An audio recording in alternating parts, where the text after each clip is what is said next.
how to set up Xbox Series S without using the Xbox app on your phone. So as you can see on my screen here, it says set up with the Xbox app. I had an issue with this as my Xbox app on my phone didn't connect the Wi-Fi from the Xbox to my phone, so I couldn't manage to set it up. So I found a fix to this issue, which I'm going to show you right here. The first step is making sure your Xbox Series S controller is turned on. It didn't actually come with batteries for me, so I had to put in the wire from my monitor or TV screen into the Xbox controller there.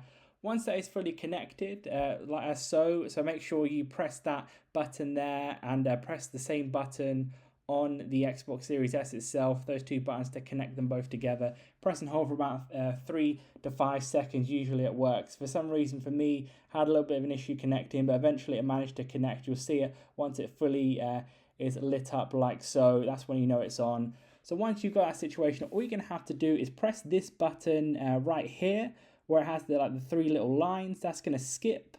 So you can actually do it on your Xbox Series S instead. Then it's going to ask you a few different questions like where you're from, etc. It's going to ask you about your Wi-Fi. You can click next on that. And it'll ask you a few questions. You just go ahead and go through all of them. Then eventually it's going to get to the point where it says start update.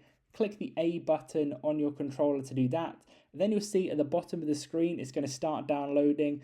And that's really all you need to do. Once that's actually downloaded, everything's going to be set up on your Xbox. You don't need to use the Xbox app to be able to do this. That's how it's done. Your Xbox will be set up after this. Leave a like on the video if it helped and subscribe for more helpful videos.